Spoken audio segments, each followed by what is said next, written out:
De 1 Timothée chapitre 1er, où nous sommes en train de partager la parole.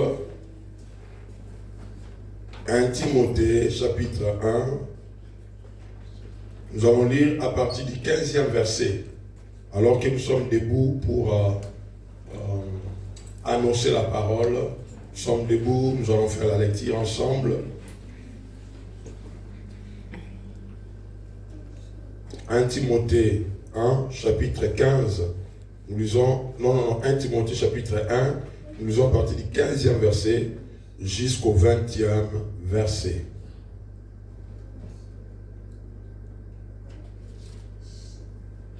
« 1 Timothée 1, du 15e au 20e verset, je lis pour la gloire de Dieu. C'est une parole certaine et entièrement digne d'être reçue, que Jésus-Christ est venu dans le monde pour sauver les pécheurs, dont je suis le premier.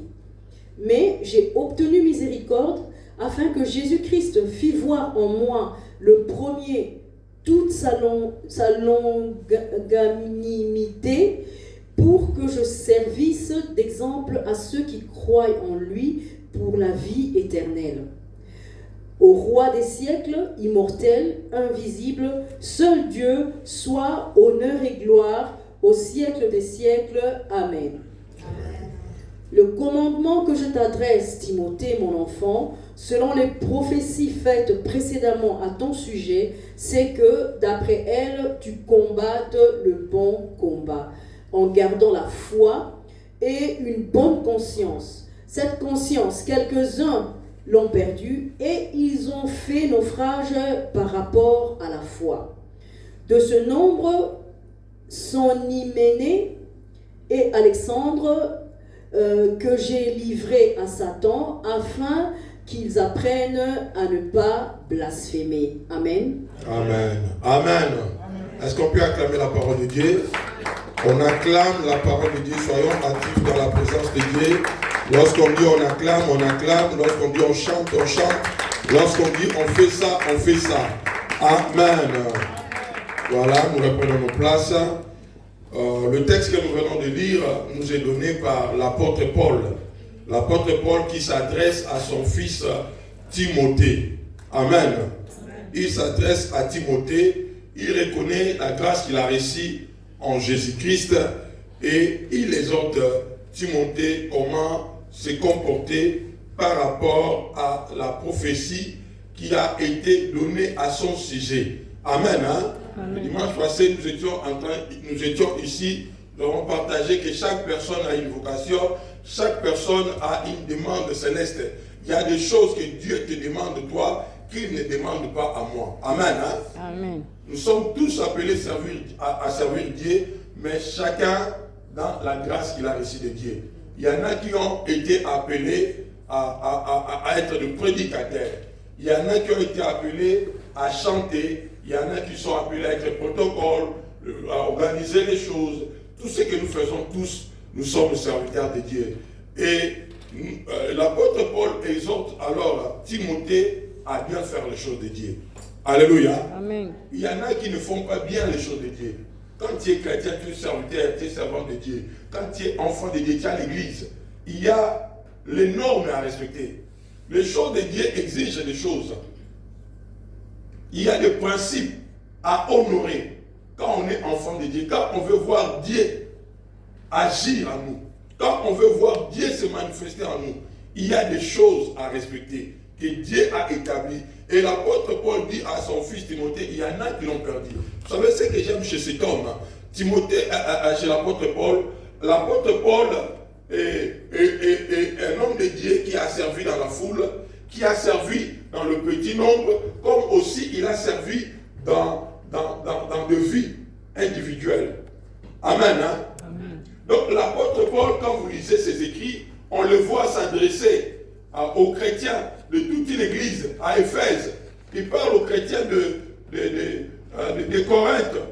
Il parlait à la foule comme aussi il pouvait servir Dieu aussi dans le petit nombre, comme aussi c'est la vie d'une personne. C'est ça être serviteur de Dieu, c'est ça être un enfant de Dieu. Quand on est un serviteur de Dieu, on ne sert pas seulement Dieu quand il y a la foule. il y a les gens qui doivent nous récompenser, mais quand même, il n'y a personne qui voit ce que nous sommes en train de faire. Dans ta chambre, tu peux servir Dieu. Alléluia. Amen. Là où il n'y a personne, il y a quelqu'un qui est malade, tu peux servir Dieu et prier pour la personne. Vous savez, dans les débuts du ministère, quand on était jeunes serviteurs, quand c'était le programme où le pasteur nous choisissait pour prêcher, pour apporter la parole, nos préoccupations, c'était quoi? Que les gens tombent, que la gloire de Dieu se manifeste, que j'impose les mains, quand je vais poser les mains, qu'il y ait des manifestations. C'était ça qui faisait notre joie. Et on voulait le faire devant tout le monde. Quand quelqu'un tombait à ses on n'était pas content. On voulait que tout le monde voie qu'il y avait une délivrance, qu'il y avait une guérison. Ça, c'était quand on était enfant. Mais quand on a grandi dans le Seigneur, il y a des choses, même on a honte pour que les gens voient. Alléluia. Amen. On ne fait plus les choses par apparence, mais on fait les choses pour servir Dieu. Et ce matin, je voulais encore attirer l'attention à tous les gens qui sont serviteurs de Dieu ici à l'église de Christ le Roi. Il y a des choses que dans notre église nous tolérons, il y a des choses que nous ne tolérons pas. Un serviteur de Dieu ne doit pas arriver en retard quand il sait que c'était dans le programme, tu dois servir. Il faut faire l'effort. En principe, ici, c'est toujours 1 heure à l'avance que l'intercession commence. Et les gens qui doivent servir, ils doivent d'abord intercéder. Même si tu as prié chez toi à la maison, tu dois prier encore avec l'équipe d'intercession. Et après, tu rentres à l'église, tu sers. Ce n'est pas que tu débarques là, de nulle part, tu entres même en pouvoir, directement tu passes à la chair. Non. Nous ne voulons pas ce genre de comportement. L'œuvre de Dieu exige le respect. Amen. Hein? Amen. Dieu, on ne le sert pas n'importe comment. Dieu, on ne le sert pas n'importe comment. Donc, prochainement, veillez. Quand tu sais que tu es en retard, ne passe pas devant. Parce que cet endroit est sacré. Nous, on passe la nuit à prier, à sanctifier la place, et on ne sait pas comment tu as passé ta journée, on ne sait pas comment tu as passé ta nuit. Tu vas venir monter directement sans qu'on te voie prier. Même si tu as prié chez toi, fais quand même. Il y a des gens quand même quand tu entres à l'église. Mets-toi à côté, tu pries, tu passes devant. Mais il y en a qui vraiment, tu vois, comme s'il était au marché. Nous ne sommes pas au marché. Alléluia. Amen.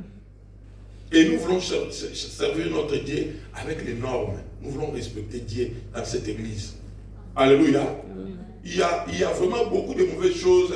Et nous, pasteurs, parce que nous voulons seulement le frère qui joue bien, parce que la sœur qui chante bien, parce que le frère il fait bien les choses, même quand il débarque n'importe comment, même quand il fait n'importe quoi, on ne le suspend pas, on le laisse faire n'importe quoi. Ici, à l'église, si tu veux chanter, essaye d'arriver plus tôt.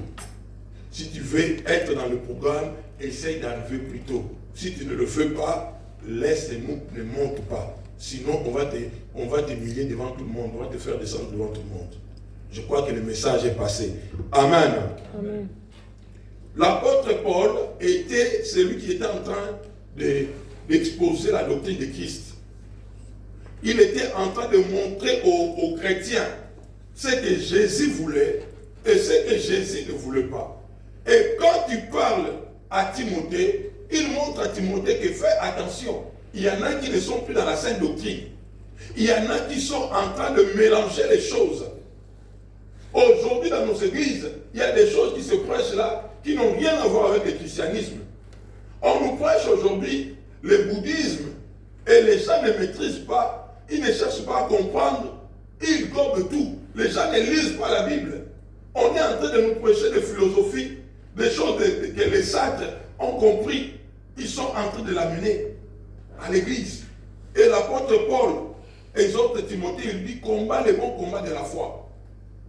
Combat les bons combats de la foi. Ça veut dire la vie chrétienne que tu mènes doit être en conformité avec la parole de Dieu. Alléluia. Amen. Bien aimé, il y a des faux prophètes. Il y a des gens qui prophétisent des choses qui sont fausses. À une période, je l'ai dit du haut de la chair parce que je sais que j'ai dit la vérité. Une personne, un serviteur de Dieu, a prophétisé à ma femme disant des choses, mais concernant, mais qui étaient faux. Vraiment faux. Les gens me disent, comment les gens peuvent dire des faussetés comme ça, alors qu'ils peuvent mettre en péril tous tes mariages?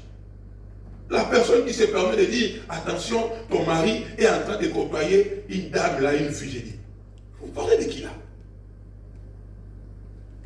Alléluia. Amen. Pendant que ma femme était en voyage, il dit, fais attention à ton mari. Quel mari? De Jérémie? Non, ça c'est pas moi. Alléluia. Amen. Je l'ai dit du haut de la chair. C'est faux. Mais comment tu peux prophétiser des choses comme ça? Parce que les gens, après avoir parlé, on va lui donner un peu de tickets, des carburants, on va lui donner ceci, et les gens se permettent certaines choses. Nous devons veiller. Alléluia. Amen. À ce que nous faisons dans le Seigneur.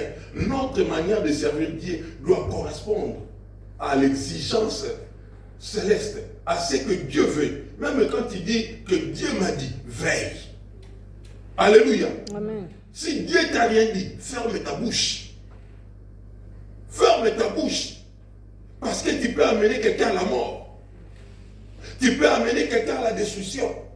Je me souviens, j'étais en train d'encadrer une sœur, comme je parle ici.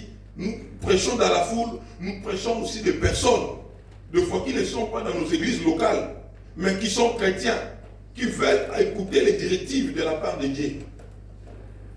Je prêchais une maman qui vivait avec un monsieur, mais le monsieur c'était un grand sataniste. La sœur ne le savait pas. Et quand j'ai enseigné la sœur, j'ai dit à la sœur, ton mari n'est pas quelqu'un de bien. Et l'Esprit de Dieu me dit, tu n'es pas au bon endroit. Cette personne peut te prendre dans la vie. La sœur avait douté. Elle me respectait beaucoup. Elle a fait semblant. Vous savez, quand quelqu'un te croit, tu le vois. Quand quelqu'un ne te croit pas aussi, tu vois. Quand nous passons le message. Alors la sœur voulait faire par respect, écouter ce que j'étais en train de dire, mais elle ne m'avait pas dit. Elle a continué la relation avec l'homme. Les années sont passées. Il m'a dit non, pasteur, vraiment, mon mari il a beaucoup changé. Vraiment, je crois que Dieu est en train de faire beaucoup de choses. Maintenant même, parce qu'avant le monsieur, il ne laissait pas la sœur prier. Pour aller à l'église, c'était tout un problème pour aller à l'église. C'était vraiment des complications. Et quand même, elle était à la maison, quand elle voulait prier, le monsieur, il mettait la musique du monde pour déranger la sœur. Et des fois, tu vois, tu es comme ça en train de prier, la personne qui passe, elle se moque, il se moquait de la sœur qui priait. Ouvertement comme ça, il dit vraiment vos histoires là, vous les Africains, vous voyez les gens, quand quelqu'un a été à l'école, et c'est tous ces gens-là qui ont appris beaucoup de choses, ils veulent montrer aux gens qui ont la foi comme si c'était des gens, des choses trop bas. Amen. Hein? Amen. Et le monsieur, il faisait ça dans les temps. Moi, je disais à sa femme, ton mari là, ce n'est pas quelqu'un de bien. J'ai parlé par rapport à ce que l'Esprit me disait. Après un moment, comme le monsieur avait vu que la femme commençait aussi à changer, alors il a essayé de commencer à améliorer son caractère. Quand il a commencé à améliorer son caractère, la femme m'a dit, oh pasteur, Dieu nous a écoutés, vraiment, il a changé. J'ai dit, cette espèce-là, moi j'ai parlé par rapport à l'esprit. J'ai dit, vous savez, il y a des genres de personnes qui sont des races de vipères, Jean a dit dans les évangiles. Il a dit, vous, race de vipères, il y a des gens qui ne changent pas. Ils changent juste sa peau, mais ça reste le serpent. Amen. Hein? Amen. Et j'ai dit, cette espèce-là d'homme que tu as dans ta maison, c'est l'espèce de gens qui ne vont jamais changer. Il a dit, mais pasteur, comment tu dis des choses comme ça? J'ai dit, je ne dis pas par rapport à ce que je vois ou j'entends. J'ai dit ce que Dieu me dit de te dire. Là, ça a commencé à forcer la relation. Des années passées. Vous savez, quand les années passent, si toi-même tu n'es pas affermi, tu ne vas pas croire à ce que Dieu t'avait dit. Mais moi, je suis resté dans ma position par rapport au Messie. Et la sœur ne me lâchait pas. Parce qu'elle a expérimenté aussi des choses par rapport à ce que nous prêchons et à là où elle est partie avec Dieu et là où Dieu l'a amenée. Elle a expérimenté beaucoup. Mais dans ce domaine-là, quand on parlait de son mariage, de son mari, elle ne me croyait pas. Mais après quelques temps, un jour, le monsieur a voulu poignarder son enfant parce qu'elle avait un enfant qu'elle a eu avant le mariage. Le monsieur avait un couteau, voulait le mettre sur son enfant. Elle a caché ça. Elle ne voulait pas me dire parce qu'elle a dit, si elle me dit ça, le pasteur va dire, je t'avais dit quoi? Et après, elle a commencé maintenant à acquérir des choses. Il y a des choses que le monsieur est en train de faire à la maison. Il y a des choses qu'il ramenait à la maison à tel point que la femme avait compris. Et au moment où nous sommes en train de parler, vous savez, ça a pris, pendant qu'elle était en train de la parler, et les temps qui se sont séparés, ça a pris, je crois, 6 ans. Il y a des personnes qu'il faut quitter. Alléluia. Amen. Il y a des personnes qu'il faut quitter. Ça a pris 6 ans. Et 6 ans de perte de temps. Parce qu'il était avec un démon. Bien aimé sur la terre, il y a des démons avec les corps humains. Des gens qui font très mal. Des gens qui peuvent vous piquer en amitié. Tu dis, mais ça c'est quel genre? Comment quelqu'un peut faire ce genre de mal?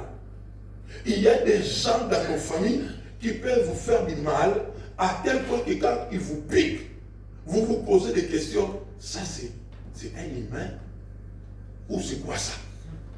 Parce que ce sont des gens qui n'ont pas le même sentiment que toi. Il y a des gens qui n'ont pas le même cœur que toi tu as. Vous voyez, quand on côtoie, les gens croient que tout le monde est normal. Il y a des gens qui ne sont pas normaux. Tu le vois avec un corps humain comme ça, mais les choses que cette personne est capable de faire, tu ne peux pas le croire. Au Congo-Kinshasa, il y a des jeunes qui sont qu'on appelle actuellement les Kouloum, mais ce sont des enfants de la rue. Pas seulement des enfants de la rue, ils ont aussi leur famille, mais qui ont développé cette haine-là, que quand vous le croisez sur votre chemin, ils sont prêts à vous couper l'oreille, à vous poignarder, à vous tuer comme un chat, mais des humains. Et quand même, la police fait l'effort de mettre la main sur ces enfants-là. Quand même, on les arrête. Quand on leur pose des questions, tu vois la personne en train de parler, tu dis, ça, c'est pas un être humain.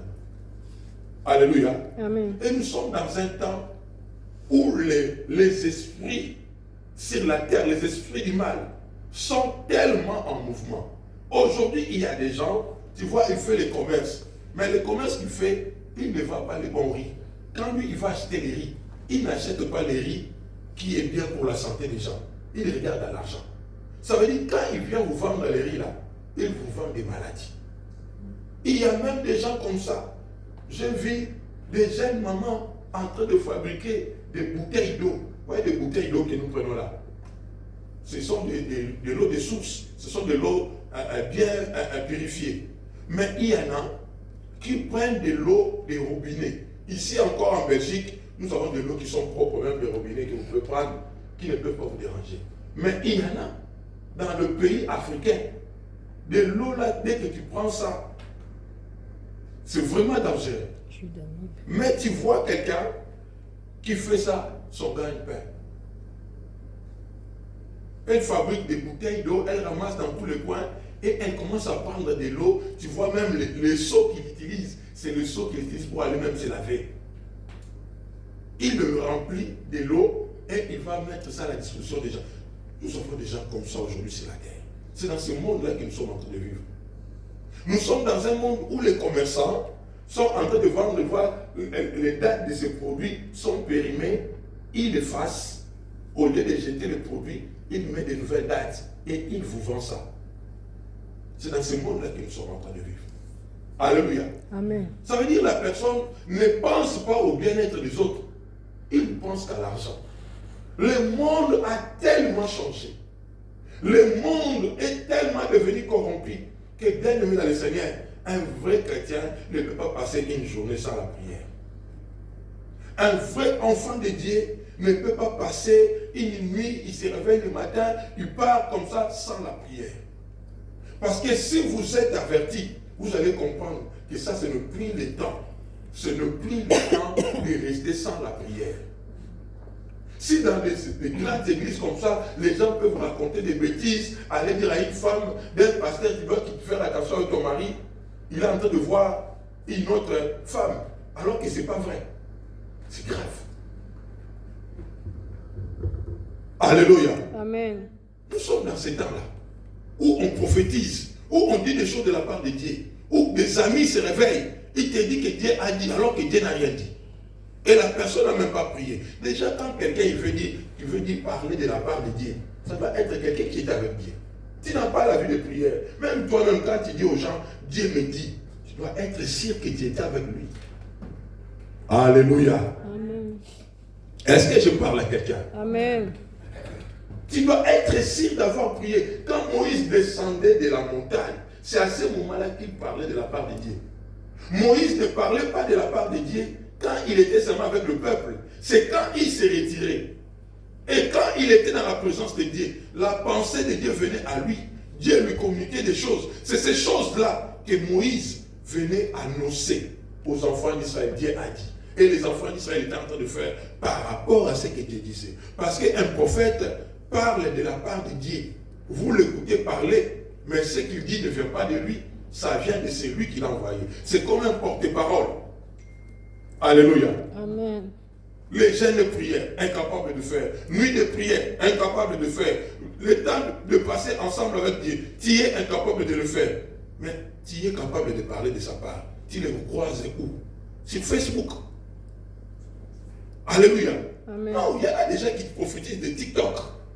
Les images de TikTok ne veulent pas dire que Dieu t'a dit. Alléluia. Amen. Est-ce que je parle à quelqu'un? Amen. L'apôtre Paul dit à Timothée, par rapport aux messages qui ont été donnés à ton sujet, combat les bons combats. Chacun de nous a ses combats. Les combats que mène Ephraïm ne sont pas mes combats. Ne commence pas à t'associer à n'importe quoi. Si les gens sont en train de vivre telle chose, ça veut dire que c'est toi. Non, c'est que vit la personne, ce n'est pas moi. Alléluia. Amen. Vous savez, quand le corona a commencé là, ça tuait les gens, à une période, il y a un pasteur à Bruxelles qui était touché de cela et qui était décédé. Alors que nous, on était en train d'encourager, nous sommes des chrétiens, nous sommes des enfants de Dieu, Dieu nous protège, Dieu nous garde. Après, boum, la famille d'un pasteur malade, décède, il décède, sa femme décède, son enfant décède. Et vous savez, quand quelqu'un est connu, on met ça dans l'étoile. Et ça a troublé tout le monde. Mais après, la parole de Dieu est venue dans mon cœur. Je dis, mais Louis, ce n'est pas toi. Amen. Tu ne sais pas ce que cette personne-là a fait. Ou ce que Dieu est en train de faire avec la personne. Des fois, on s'associe à n'importe quoi. Ce qui se passe dans la vie de ta sœur ne se passe pas dans ta vie. Ce qui se passe à gauche ne se passe pas chez toi. Arrête de t'associer à n'importe quoi. L'apôtre Paul dit, Timothée, c'est de toi que je parle. Je ne parle pas à une autre personne par rapport à ce que Dieu dit de toi. Amen. Vous savez bien aimé, il y a des gens qui ont des familles compliquées. Ce qui est dans ta famille, ce n'est pas ce qui est dans ma famille. Alléluia. Amen. Les alliances qu'ont tissées tes parents ne sont pas les mêmes alliances que mes parents ont tissées.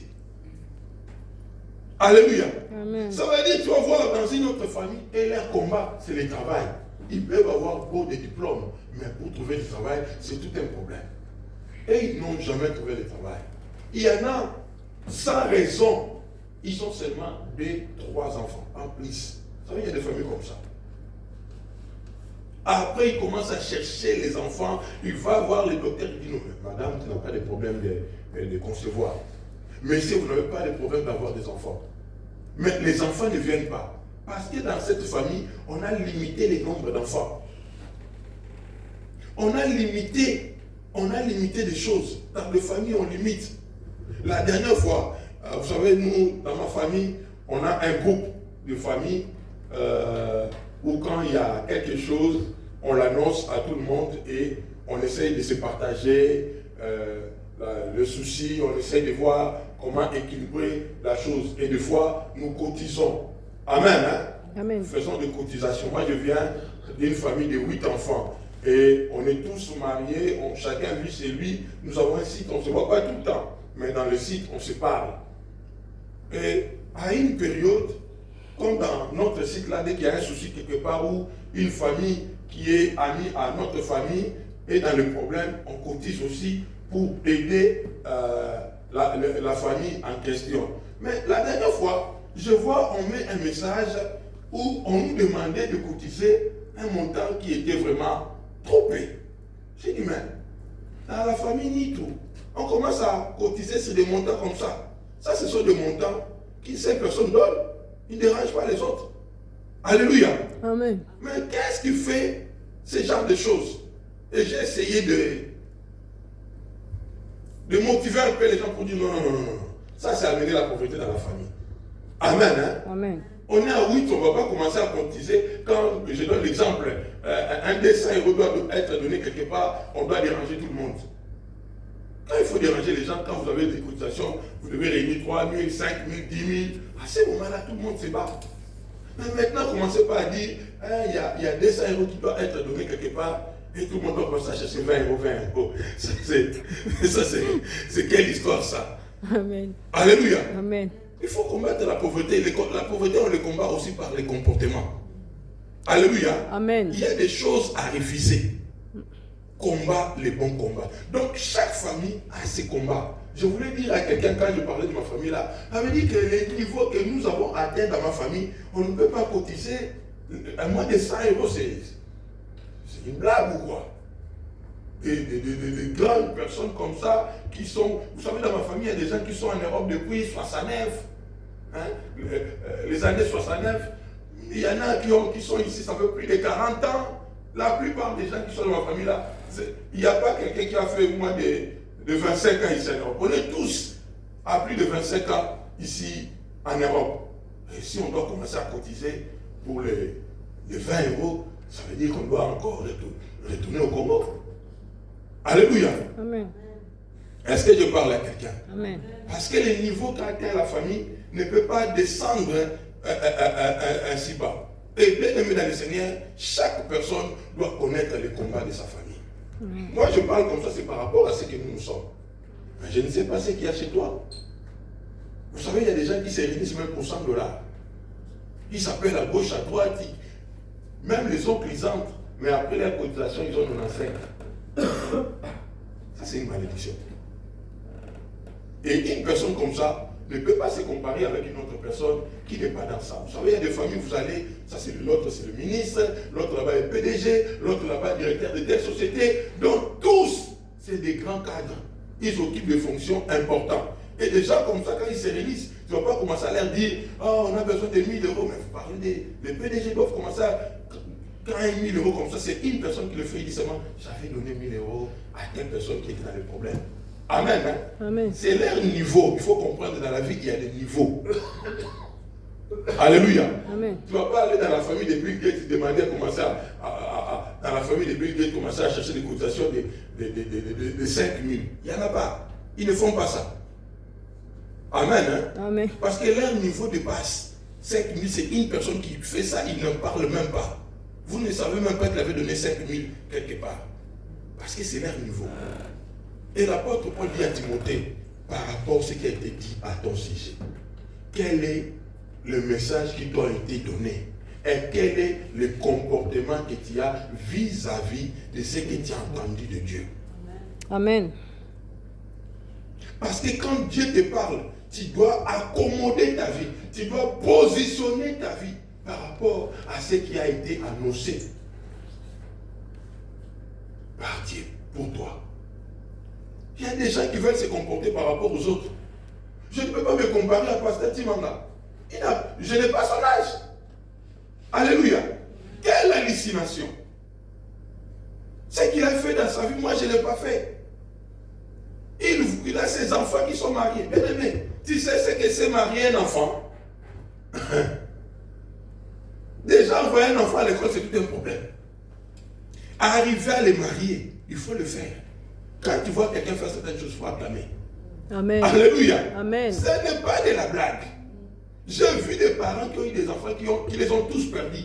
Ils ont enterré les enfants un par un parce qu'ils n'ont pas eu cette force-là de garder les enfants en vie. Parce que comme les enfants se promènent là, les parents doivent être aussi forts.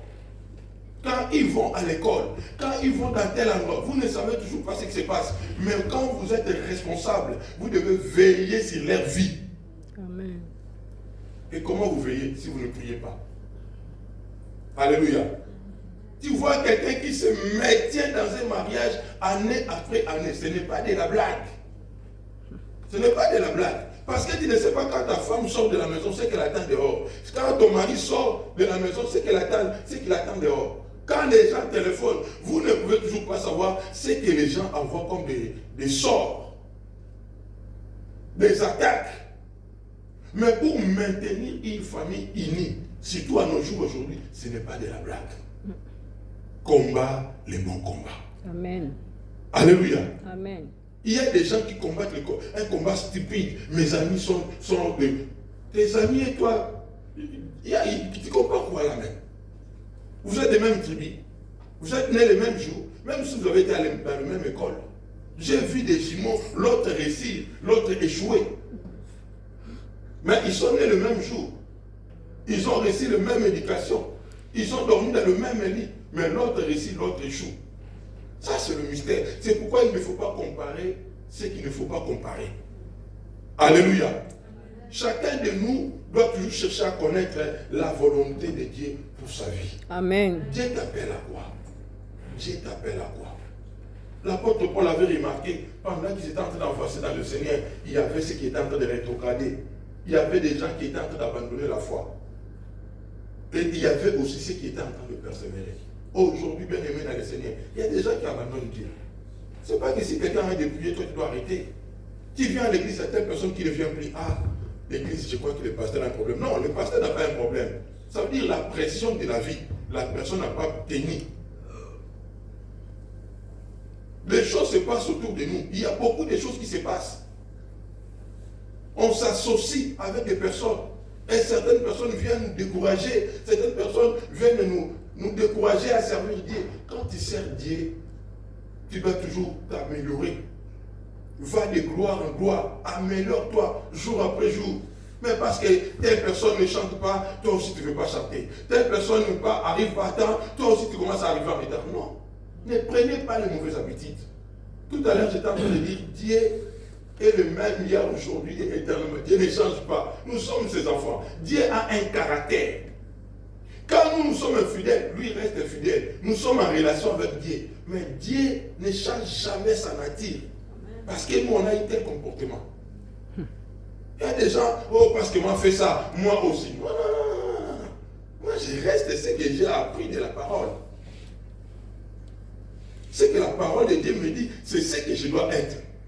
Je ne dois pas aimer quelqu'un par rapport à ce qu'il possède, par rapport à... Non. Nous devons aimer les gens selon la parole de Dieu. Les gens doivent rester ce qu'ils sont et nous devons garder notre nature. Pourquoi les gens sont en train de te changer? Ah, moi, vraiment, à cause de ce qu'on m'a fait, moi aussi, je change, je ne veux plus être comme ça. Non, non, non.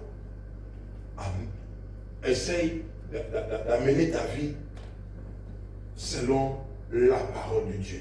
Comporte-toi, vis ta vie selon ce que Dieu te dit de vivre. Et le bon combat de la vie, c'est aussi se battre pour les choses qui te concernent. Alléluia. Amen. Il y a des gens qui se battent pour les choses qui ne les regardent en rien, qui ne concernent pas leur vie. Jésus avait une mission de guérir les malades, de prêcher le royaume de Dieu. Mais Jésus, en guérissant les malades, il n'a pas guéri tout le monde. La Bible me dit, lorsqu'il est arrivé à la piscine de Bethesda, cet endroit était rempli de malades. Il prend seulement une personne, il le guérit, et après il continue son chemin. Dieu d'amour, Dieu de miséricorde. Il ne se comporte pas n'importe comment. Nous sommes en train de gaspiller le temps sur là où on ne va pas récolter. Nous sommes en train de s'aimer là où nous ne sommes pas censés de s'aimer. Nous sommes en train de travailler sur des choses qui ne nous concernent à rien. Il y avait des gens qui couraient vers Jésus. Nous voulons un miracle. Jésus, le Fils de Dieu. C'est Jésus qui parlait. Je n'ai pas été envoyé au chien. Il y a des gens qui ne vont jamais changer.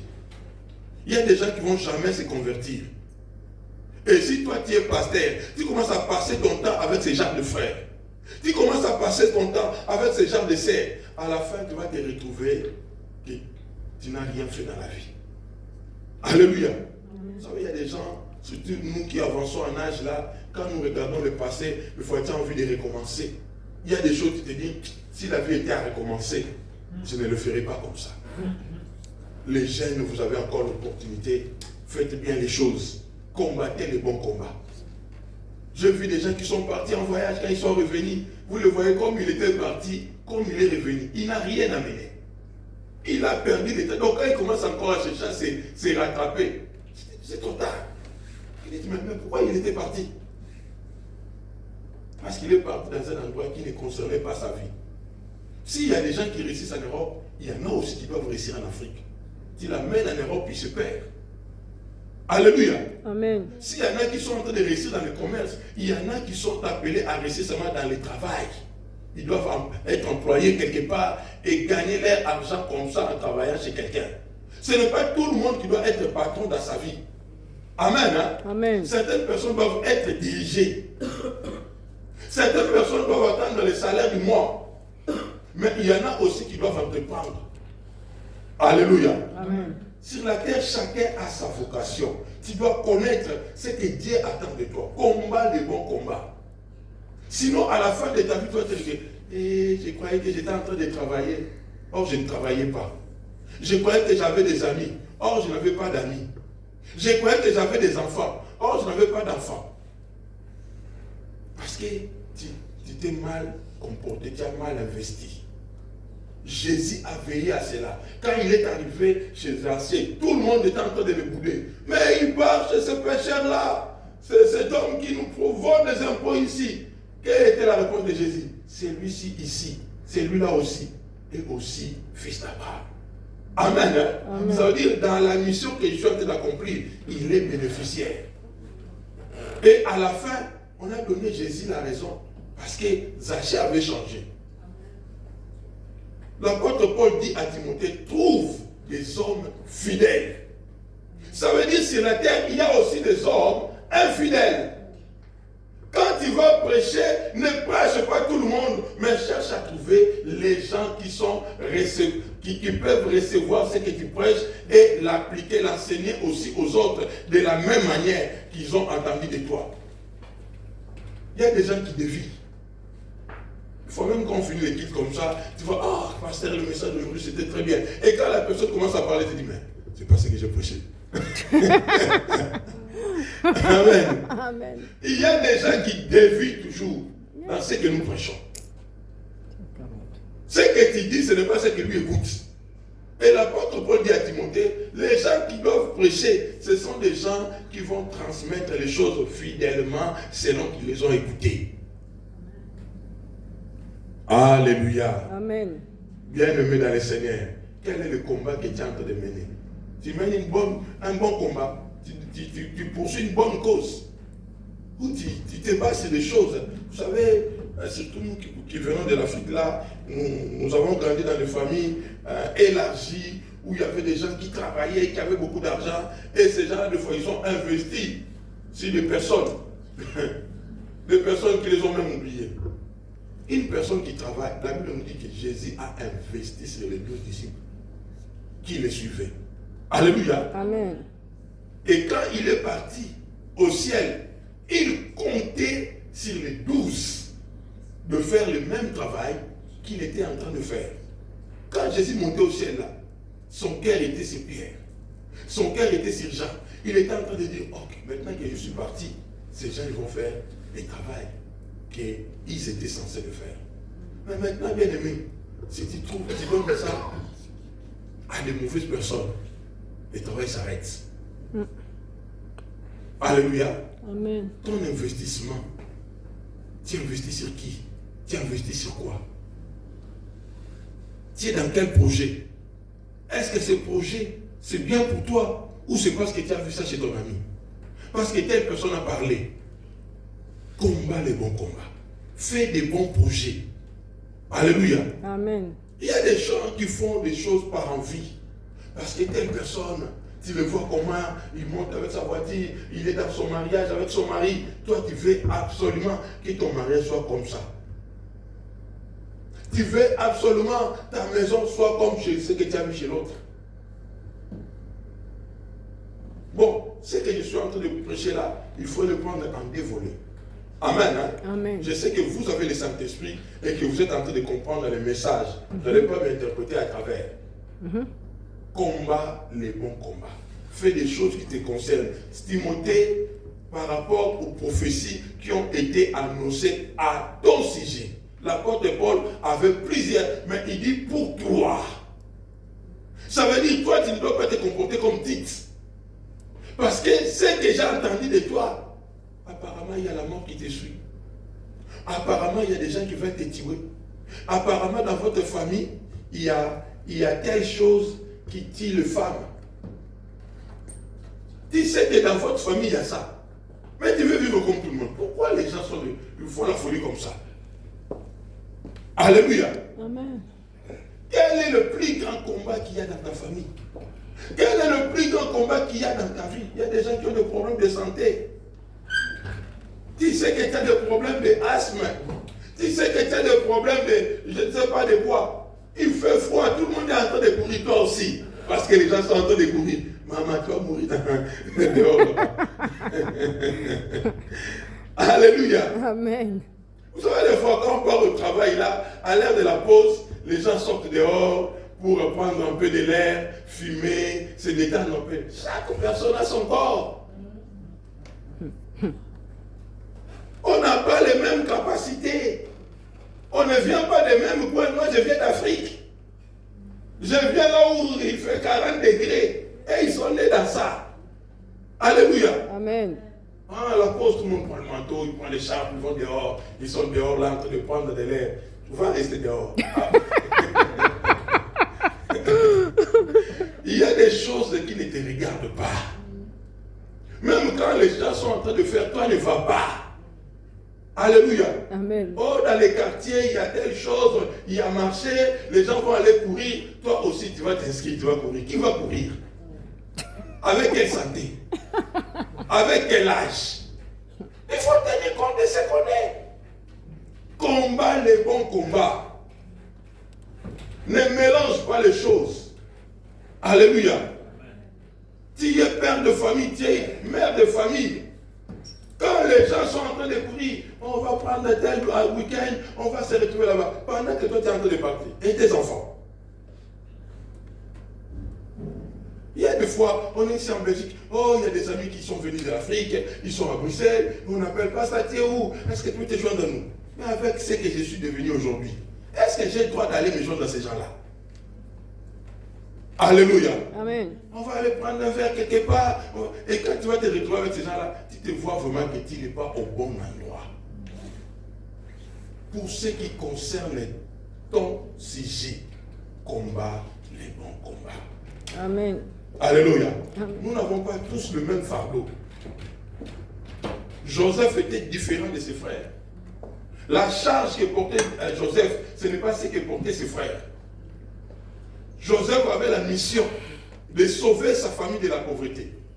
Joseph avait la mission d'accomplir les grandes choses que Dieu voulait accomplir dans la famille de Jacob. Ça veut dire que ces combats ne pouvaient pas être comme les autres. Et lui ne pouvait pas être là aussi à commencer à dire, ah, tout le monde est à la maison, moi je suis en prison, je suis en train de pleurer comme ça, je souffre, j'abandonne ce Dieu-là. Non. Parce que ce que Joseph portait, ce n'est pas ce que ses frères portaient. Ce que Dieu a mis en toi, ce n'est pas ce que les autres portent. Alléluia. Amen. Il y a des gens, même quand il y a un problème dans la famille, ils ne sentent pas de fardeau comme toi. Et ils s'en foutent complètement. Vous dites qu'il y a ça, on va se... Il n'est pas là. Mais il y en a aussi, dès qu'il y a quelque chose, tu vois la personne dans son cœur, parce que tu as réussi la mission. Amen. Tu le sens de l'intérieur, ce n'est pas quelque chose qui te force, mais c'est à l'intérieur de toi. Tu trouves qu'on te dit papa est malade, il y en a qui, oh, ça passe. Mais il y en a quand il a cette information-là, que son père est malade, que sa mère est malade, la personne va mettre tous les moyens. Et tu attends même les autres, ils demandent, vous avez envoyé l'argent, hein? Ah, comment il va maintenant? Il vient demander ça, c'est vous. Parce qu'il n'a pas ça dans son cœur. Et il ne faut pas commencer à réclamer à quelqu'un des choses qu'il n'a pas réussi. Alléluia. Amen. Toi, tu dois faire parce que c'est ce que Dieu a déposé en toi. Qu'est-ce que Dieu t'a donné et qu'est-ce que tu fais? Combat les bons combats. Amen. Comment tu commences à devenir comme tout le monde? Tu veux faire les choses comme tout le monde. Nous sommes le pasteur aujourd'hui, il y a tellement de choses. dans le corps pastoral, dans le monde des pasteurs. Parce que tel pasteur a fait ça, moi aussi je dois faire ça. Parce que tel pasteur a eu ce genre de comportement. Il y a des gens, tu le vois, il fait ça, il est bien. Toi, tu vas, tu tombes. Parce que ce n'est pas toi qui dois aller là-bas. Alléluia. Amen. On n'est pas tous pareils. Ce qui a été annoncé à ton sujet, Timothée, ce qui a été annoncé à ton sujet, Aline Rose, ce qui a été annoncé à ton sujet, Ephraïm, ce qui a été annoncé à ton sujet, Olivier, ce qui a été annoncé à ton sujet, c'est que tu combats le bon combat de la foi. Amen. Alléluia. Amen. Pourquoi veux-tu abandonner? La vie est un combat. Pourquoi es-tu découragé? Pourquoi tu n'avances plus? Pourquoi tu veux faire les choses comme tout le monde? Toi, c'est toi. Toi, tu es la race de Joseph. Toi, tu es la race des gens qui doivent accomplir certaines choses. Il y a des gens à lui seul, ils portent tout un pays. Il y a des gens à lui seul, ils portent toute une famille. Il y a des gens à lui seul. Un jour, la Bible nous dit qu'Israël était en guerre. Et David, qui était un homme de guerre, il voulait aussi partir pendant que les militaires étaient en train de se préparer. Ils ont vu seulement les chars du roi qui arrivait et le roi qui était en train de s'entraîner. Il dit au général, ça se passe comment? On va aller. Et le général qui dit, toi tu vas où? Il dit, non, moi aussi je vais aller me battre. Toi tu es l'œil d'Israël. Toi, en toi tu es un, mais tu es plusieurs personnes. Si toi tu tombes, c'est tout le monde qui tombe. Amen. Hein? Amen. Il y a des gens, il est tout seul comme ça, mais il n'est pas seul. Il n'est pas seul. Il y a des porteurs des autres. Ça veut dire, en toi, il y a la vie de tout le monde. Et quand tu es comme ça, tu dois prendre conscience de cela et vivre par rapport à ton identité. Si tu veux vivre comme tout le monde, c'est dangereux. C'est dangereux. David est arrivé avec ses armes, avec ses outils de combat. Ils ont dit non, tu ne viens pas avec nous. Et lui, il était roi, et celui qui était en train de parler, c'était son général. Il dit, tu ne peux pas. On ne parle pas avec toi. David essaie de dire, mais ces gens-là, ils ont beaucoup parlé avec mon expérience. Parce que David était un homme de guerre, c'était un guerrier, c'était un homme fort. Il a dit, non, non, toi, tu restes ici. Nous, on va aller combattre. Si toi, celle qui tombe là, c'est toi Israël qui tombe. Mais moi, même si je meurs, les choses vont continuer à tourner. Alléluia. Amen. Le poids que je pèse à l'église, ce n'est pas le poids que tout le monde pèse. Il y a des gens ici, même quand il n'est pas là, l'église tourne. Mais il y a des gens, s'il n'est pas là, l'église même risque de fermer. Si Dieu ne fait pas grâce. Alléluia. Amen. Donc, il y a des porteurs. Ce que tu portes dans ton corps, c'est ça qui te différencie des autres. Et ton comportement, ton caractère, ton langage doit être différent aussi des autres. Parce que tu n'es pas monsieur tout le monde. Est-ce que je parle à quelqu'un? Amen. Même quand tu vas à l'école, même quand tu t'entraînes, même quand tu fais des choses, toi-même tu ne vois pas que tu es différent des autres. Même quand les gens te parlent tout en étant jeune, tu ne vois pas que toi tu es différent des autres. Mais comment tu veux commencer à te comparer avec les autres? Comment tu veux commencer à faire comme tout le monde? Pour ce qui te concerne, Timothée, toi mon fils, par rapport aux prophéties qui ont été annoncées à ton sujet, combat le bon combat de la foi, combat par rapport à ce qui est dit pour toi, combat par rapport à ce que tu as réussi. Un chef d'entreprise n'est pas un ouvrier comme ordinaire, n'est pas un employé ordinaire. Un chef d'entreprise qui tombe, c'est l'entreprise qui ferme. Il y a des gens, tu es toi seul, mais c'est toi qui portes. Toute cette famille-là, les gens qui se promènent là, c'est toi leur force. La famille de Joseph, juste par Joseph, cette famille a émergé. Ils ont habité Goshen. Parce que Joseph était là. Juste par Joseph. Il y a des personnes, juste par lui, la famille est devenue la famille des ministres. Les gens respectent tout le monde, mais c'est seulement un messie. Et quand il part, même quand il passe, tu vois ses frères, tu vois ses sœurs, ils sont différents. Amen. Amen. Quand on voyait Joseph, et même quand il s'était né, lui aussi c'est votre frère. Mais pourquoi la différence même de peau, de taille, de beauté? Les jours qu'on a allé chercher David dans la forêt, on l'a ramené là où était le prophète. Elle me dit quand les garçons est arrivé, quel beau garçon. très différent de tous ses frères. Alléluia. Amen. Maintenant, toi, tu veux commencer à suivre les autres. Tu veux commencer à voir le combo. Vous êtes endaillés. Alléluia. Amen. Il y a ma mère dit les appelait Kibouanga tout. Ça veut dire les chiens là, les chiens perdus. Alléluia. Donc, c'est pas tout le monde qu'on suit. Même quand j'ai grandissé dans ma famille, il y a chaque fois ma mère, quand elle m'interpellait pour me faire raisonner, elle me disait en secret, toi, Yosalo la bancoté. Je ne savais pas, mais pourquoi il dit ça? On est tous des enfants. On est tous... Non. Je suis ta mère. Je sais de quoi je parle. Quand on est parents là, même quand on voit nos enfants, on sait dire que non, ça ce n'est pas ta vie. Alléluia. Amen. Nous allons nous lever pour prier. Tu dois dire à Dieu, Seigneur de gloire, donne-moi les comportements qui correspondent avec ce que tu m'as donné. Donne-moi les langages. Il y a des gens qui peuvent danser n'importe comment. Mais toi, quand tu danses, le danse que tu danses là, ça doit être différent. Quand toi tu parles, tu ne dois pas parler comme tout le monde. Sinon, si tu parles, tu vas voir tout le monde s'arrêter et dire, toi aussi. Parce que toi, tu n'es pas comme eux. Alléluia. Amen. Lève-toi, bien-aimé, nous allons prier.